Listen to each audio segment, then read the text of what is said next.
الحمدللہ علی کل حال والصلاة والسلام علی صاحب حسنہ و جمال اما بعد فاعوذ باللہ من الشیطان الرجیم بسم اللہ الرحمن الرحیم فاذا قضیت الصلاة فانتشروا فی الارض وابتغوا من فضل اللہ واذکروا اللہ کثیرا لعلکم تفلحون صدق اللہ العظیم وصدق رسولہ النبی الکریم الامین ان اللہ وملائکتہ یصلون علی النبی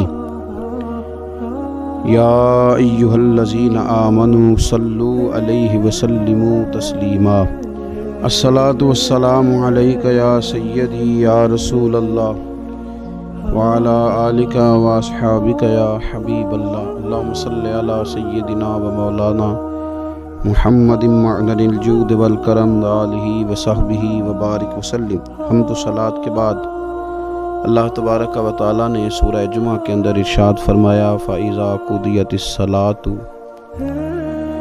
فرمایا جب تم نماز ادا کر لو فَانْتَشِرُوا فِي الْأَرْضِ، تو زمین میں پھیل جاؤ، وَابْتَغُوا مِنْ فَضْلِ اللَّهِ، اور اللہ کا فضل تلاش کرو، یعنی تم رزق کی تلاش میں نکل جاؤ۔ جب تم نماز پڑھ لو فَإِذَا قُضِيَتِ الصَّلَاةُ، جب تم نماز ادا کر لو، تم نے نماز پڑھ لی، فارغ ہو گئے، اب اس طرح کرو کہ فَانْتَشِرُوا فِي الْأَرْضِ، زمین میں پھیل جاؤ، وَابْتَغُوا مِنْ فَضْلِ اللَّهِ، اور اللہ کا فضل تلاش کرو، یعنی رزق کی تلاش میں نکل جاؤ۔ مفسرین نے لکھا مراد رزق کی تلاش میں نکل جاؤ۔ وَاذْكُرُوا اللَّهَ، اور اللہ کا ذکر کرو، کثیر لعلکم تفلحون، کثرت کے ساتھ اللہ کا ذکر کرو، اس امید پر کہ تم کامیاب ہو جاؤ۔ رزق حلال کی جو تلاش ہے اور جو کوشش ہے، یہ اللہ تبارک و تعالیٰ نے نظام زندگی کے اندر ایک خوبصورت نظام رکھا ہے کہ ہم تھوڑا سا آگے بڑھیں گے، کوشش کریں گے، محنت کریں گے، اور اللہ تعالیٰ ہمیں رزق حلال عطا فرمائے گا۔ یہ بات یاد رکھیے کہ اپنے بچوں کا پیٹ پالنے کے لیے، اپنے آپ کو سوال سے بچانے کے لیے، اپنے ماں باپ بہن بھائیوں کی کفالت کرنے کے لیے رزق حلال کی تلاش بڑا محبوب عمل ہے۔ ایک صورت میں صرف منع ہے کہ جب آپ صرف اور صرف تکبر کے لیے دولت جمع کر رہے ہیں، صرف دوسروں کے اوپر اپنی بڑائی ثابت کرنے کے لیے دولت جمع کر رہے ہوں، تب یہ منع ہے، ورنہ کوشش کر کے، محنت کر کے، جد و جہد کر کے رزق کمانا، رزق حلال کی طلب میں رہنا، یہ بڑا پسندیدہ اور محبوب عمل ہے دین کے اندر۔ ہمارے ہاں یہ ہوا ہے کہ کچھ عرصے سے ہم دیکھتے ہیں کہ محنت سے جی چرانے والے لوگوں کی تعداد بڑھتی جا رہی ہے۔ یہاں تو لوگ کسی کے طفیلی بن کے جینا چاہتے ہیں، کسی کے دستے نگر ہو کے جینا چاہتے ہیں، معاذ اللہ۔ یہاں یہ رویہ ہو گیا ہے کہ محنت کرنی ہے لیکن کوئی شارٹ سا راستہ ملے اور جلدی سے ساری دولت جمع ہو جائے اور ہم فٹافٹ امیر ہو جائیں۔ آپ محنت کریں گے، جد و جہد کریں گے، کوشش کریں گے، یہی نظام بنایا اللہ تعالیٰ نے۔ اسی نظام کو رب رسول نے پسند فرمایا ہے۔ نوجوان نسل یہ یاد رکھے کہ جب وہ حرکت کرے گی، جد و جہد کرے گی، کوشش کرے گی، ہمت کرے گی، اللہ تبارک و تعالیٰ نواز دے گا۔ لیکن اگر کوشش ہی چھوڑ دی جائے، محنت ہی چھوڑ دی جائے، طلب ہی چھوڑ دی جائے، تو پھر اس کا نقصان یہ ہوتا ہے کہ معاشرے کے اندر آہستہ آہستہ لوگ سہارے تلاش کرنے لگتے ہیں، کاہلی اور سستی عروج پہ چلی جاتی ہے۔ پھر ہم نے یہ بھی دیکھا کہ آہستہ آہستہ چندہ جمع کرنے والوں کی تعداد بڑھ جاتی ہے، مختلف ناموں پر، مختلف عنوانوں پر چندے جمع کیے جاتے ہیں۔ بھکاریوں کی لمبی فہرستیں ہیں، گداگر مانگنے والے، کسی بھی اشارے پر آپ تھوڑی دیر کے لیے گاڑی کو روکتے ہیں تو پتہ نہیں کتنی کو تعداد ہے جو طلب کرنے والوں کی، اور پھر کئی کئی رنگوں میں، کئی کئی انداز میں لوگ آپ کے سامنے آتے ہیں۔ یاد رکھنا نبی پاک صلی اللہ تعالی علیہ وسلم نے فرمایا جس نے بغیر طلب کے اپنا ہاتھ پھیلایا، قیامت کے دن اسے سزا یہ ملے گی کہ جب رب کی بارگاہ میں آئے گا تو اس کے چہرے پہ گوشت نہیں ہوگا۔ بغیر طلب کے اور مسلمان ہو کے رب پہ بھروسہ کرنے والا، رسول پاک صلی اللہ علیہ وسلم کو ماننے والا، اور وہ سست ہو اور وہ کاہلی کی زندگی گزارے. آپ آگے بڑھیں, آپ کوشش کریں کہ مجھے کچھ حاصل کرنا. آپ بجائے اس کے کہ سہارا تلاش کریں, آپ سہارا بننے کی کوشش کریں. اور نوجوان نسل اپنے ذہن کے اندر یہ بات بٹھائے کہ اللہ تعالیٰ نے جوانی دی ہے, طاقت دی ہے. آپ تو کئیوں کا بوجھ اپنے کندھوں پہ رکھ کے سفر کریں. آپ بہت سارے لوگوں کے لیے سہارے کا باعث بنیں. آپ ایک ایسا درخت بنیں کہ جس کی چھاؤں میں سینکڑوں لوگ بیٹھ سکیں, درجنوں لوگ نفع حاصل کر سکیں. آپ خوبصورت زندگی بنائیں, اپنے آپ کو آگے لے کر کے جانے کی کوشش کریں. اور اللہ تو بندے کے گمان کے قریب ہے. جس طرح کا انسان ذہن بناتا ہے رب کریم اتنا ہی اس بندے پہ فضل کرتا ہے. اچھی امیدیں وابستہ کریں, خوب محنت کریں, خوب. مطلب یہ کہ سست پڑنا, اٹھتا ہوں, چلتا ہوں, دیکھتا ہوں, کرتا ہوں, کوئی ہو ہی جائے گا, کوئی پہنچ ہی جائے گا, یہ کمزور لوگوں کی علامت. یہ کمزور لوگوں کی. حضرت حسن بصری رحمۃ اللہ علیہ ایک مثال دے کے بڑی بات کو خوبصورت کرتے ہیں. کہتے ہیں کہ نوجوان مجھے ملا تو کہنے لگا, حضرت جی آج میں نے عجیب نظارہ دیکھا ہے کہ ایک شیر نے شکار کیا ہے ایک بکری کا, تو اس نے کافی سارا خود کھایا اور باقی منہ میں پکڑ کے ایک پہاڑی پہ چڑھا ہے. وہاں ایک نابینا لومڑی بیٹھی تھی, باقی کا اس نے اس کو کھلایا ہے شکار. تو میں سوچتا ہوں رب کریم تو بندہ نابینا بھی ہو, گھر میں بھی بیٹھا ہو, تو اس کو رزق پہنچا ہی دیتا ہے. تو خواجہ حسن بصری رحمۃ اللہ علیہ مسکرا پڑے, کہنے لگے میاں تم نے لومڑی بننے کا پروگرام بنایا, شیر بننے کا کیوں نہیں بنایا؟ تم نے یہ ذہن بنایا کہ گھر میں نابینا بن کے بھی کو بیٹھ جائے تو روٹی پہنچ جاتی ہے, تو یہ ذہن کیوں نہیں بنایا کہ شیر بنتا ہوں, شکار کرتا ہوں, کھاتا بھی ہوں, کھلاتا بھی ہوں. جد و جہد کریں, محنت کریں, آگے بڑھیں, ہمت کریں. میرے رسول کریم صلی اللہ تعالیٰ علیہ وآلہ وسلم کے صحابی حضرت سیدنا کعب رضی اللہ تعالیٰ عنہ ارشاد فرماتے ہیں کہ ایک شخص نبی پاک صلی اللہ علیہ وسلم کے سامنے سے گزرا, تو صحابہ کرام علیہم رضوان نے اس کی چستی دیکھ کر, بڑا چست نوجوان تھا, بڑا تیز چل رہا تھا, اس کی چستی دیکھ کے صحابہ نے کہا کاش اس کی چستی اللہ کے راستے میں ہوتی, یعنی عبادت میں لگا ہوا ہوتا یا جہاد میں لگا ہوا ہوتا, کاش اس کی چستی اللہ کے راستے میں ہوتی. تو نبی پاک صلی اللہ تعالیٰ علیہ وسلم نے فرمایا اگر یہ اپنے چھوٹے بچوں کی ضروریات پوری کرنے نکلا ہوا تو پھر بھی یہ اللہ کے راستے میں ہی ہے.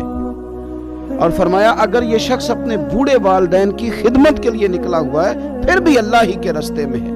یعنی ایک رزق کما کے بچوں کا پیٹ پالتا ہے پھر بھی رب ہی کا راستہ ہے, اور اگر یہ رزق کما کے بوڑھے ماں باپ کی خدمت کرتا ہے تو یہ راستہ بھی اللہ ہی کا راستہ ہے.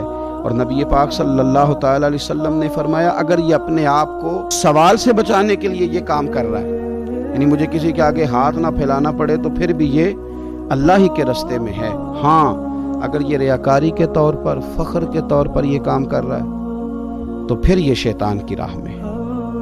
اگر صرف اس لیے مال جمع کر رہا ہے کہ میں ذرا لوگوں کو پتہ چل جائے بڑا مالدار ہوں, میرا بعض لوگوں کے اوپر ذہن ہوتا ہے آگے بڑھنے کا, شوق ہوتا ہے بلا وجہ چیزوں کو جمع کرنے کا, فخر بتانے کا, ریاکاری کرنے کا. فرمایا اگر ریاکاری کے ارادے سے ہے تو پھر یہ شیطان کے راستے میں ہے. اور اگر یہ بوڑھے ماں باپ کے لیے رزق کما رہا ہے, چھوٹے بچوں کے لیے کما رہا ہے, اپنے آپ کو سوال سے بچانے کے لیے کما رہا ہے, تو پھر یہ اللہ ہی کے راستے میں, پھر یہ جہاد ہی کر رہا ہے, پھر یہ عبادت ہی میں مشغول ہے, یہ اللہ ہی کے راستے میں. رسول کریم صلی اللہ تعالیٰ علیہ وسلم نے جو سبق ہمیں پڑھایا وہ صرف یہ ہے کہ رزق کماتے وقت تمہاری نیت کا اعتبار ہے. تمہارا ارادہ کیا تھا رزق کماتے وقت, ارادہ کیا تھا؟ بہت بڑے بنگلے بنانے کا ارادہ تھا, جائیدادیں جمع کرنے کا ارادہ تھا, بعض رشتہ داروں کو نیچا دکھانے کا ارادہ تھا, بلا وجہ ڈینگے مارنے کا اور اونچی اونچی باتیں کرنے کا ارادہ تھا, یا تمہارا ارادہ یہ تھا کہ حلال آ جائے تاکہ میں سوال سے بچ جاؤں, تاکہ مجھے کسی کے سامنے ہاتھ نہ پھیلانا پڑے. یہ حدیث ہمیں صحیح بخاری میں ملتی ہے. نبی پاک صلی اللہ تعالیٰ علیہ وسلم نے فرمایا بے شک مال بڑا سرسبز ہے اور بڑا میٹھا ہے. فرمایا جس نے اچھی نیت کے ساتھ مال حاصل کیا بڑا میٹھا ہے, بڑا سرسبز ہے, اور جس نے اچھی نیت کے ساتھ حاصل کیا اللہ اسے برکت عطا کر دے گا. تھوڑے پیسوں میں برکت ہو جائے گی, تھوڑے میں بھی.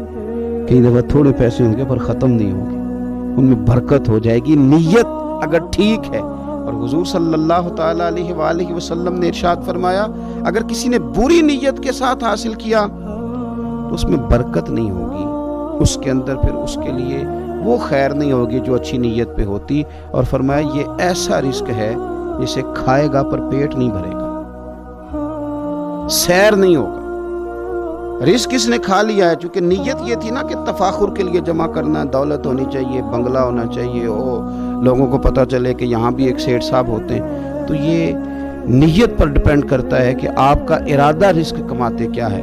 بہت زیادہ محنت کرنے کی کوشش کریں، بالخصوص نوجوان اپنے دلوں کے اندر یہ جد و جہد پیدا کریں کہ ہم نے محنت کر کے رزق کمانا ہے۔ یہ جو ہاتھ پھیلاتے ہیں یہ بزدل لوگ ہوتے ہیں، یہ کمزور لوگ ہوتے ہیں۔ یہ ہاتھ جب کسی کے آگے کوئی شخص پھیلاتا ہے تو اپنی خودداری کا سودا کرتا ہے، اپنی عزت بیچتا ہے، اپنے وقار کو داؤ پہ لگاتا ہے۔ جب وہ ہاتھ پھیلاتا ہے، کشکول طلب جب دراز کرتا ہے، کبھی بھی اللہ کے علاوہ، اللہ کے محبوب علیہ السلام کے علاوہ آپ کسی کے سامنے کشکول طلب دراز نہ کریں۔ اور میری ساری زندگی یہ رائے رہی ہے کہ اچھا تاجر وہ ہوتا ہی نہیں جو پیسے زیادہ کماتا ہے، اچھا گھر کا سربراہ وہ نہیں ہوتا جو دولت زیادہ جمع کرے، بلکہ اچھا آدمی تو وہ ہوتا ہے جس کے خرچے کم ہوتے ہیں، جو اس کے پاس ہے اس کے اندر اسے مینج کرنا آتا ہے۔ اگر اس کے پاس 1000 روپیہ تو اسے سارا دن 1000 میں نکالنا آ جائے تو اس شخص کی عزت محفوظ ہے، اس کی عزت محفوظ ہے۔ اور اگر 10,000 کے اندر بھی اسے طبیعت نہیں ہے، اسے چاہت نہیں ہے، اسے خبر ہی نہیں ہے میں نے کس طرح وقت گزارنا ہے، تو پھر یہ شخص اپنے آپ کو بھی رسوا کرے گا اور اپنوں کے لیے بھی شرمندگی کا باعث بنے گا۔ محنت کریں، کوشش کریں، اپنے آپ کو فارغ نہ رکھیں۔ فارغ آدمی کو زنگ لگ جاتا ہے۔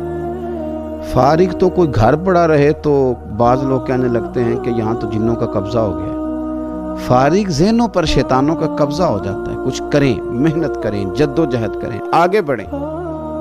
ہمارے بزرگ فرماتے ہیں کہ پانی چل رہا ہو تو وہ پاک ہوتا ہے، اگر کھڑا ہو جائے تو پھر اس کے پاک ہونے کا مسئلہ بدل جاتا ہے۔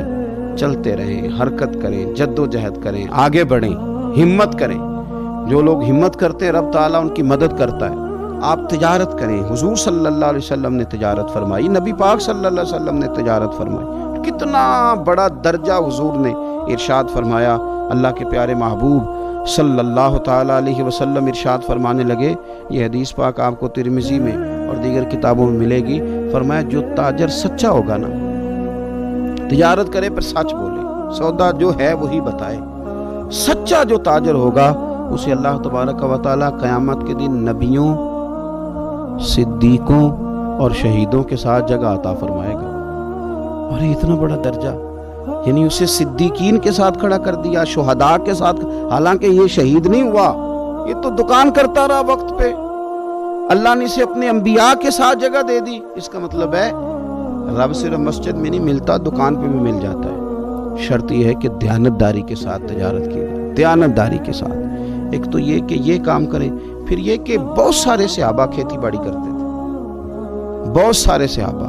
اور حضور صلی اللہ تعالی علیہ وسلم نے فرمایا اگر تم نے کوئی درخت لگایا، پودا لگایا، تو جو بھی جاندار اس سے نفع حاصل کرے گا اللہ تمہیں اس کا اجر عطا کرے گا۔ کوئی بھی آپ کھیتی باڑی کریں، محنت کریں، جد و جہد کریں، پھر اس سے آگے ہاتھ سے مزدوری کرنا ہے، ہاتھ سے مزدوری۔ میرے دادا جان کا انتقال، ان کی عمر 90 سال سے زیادہ تھی جب وہ دنیا سے گئے تھے۔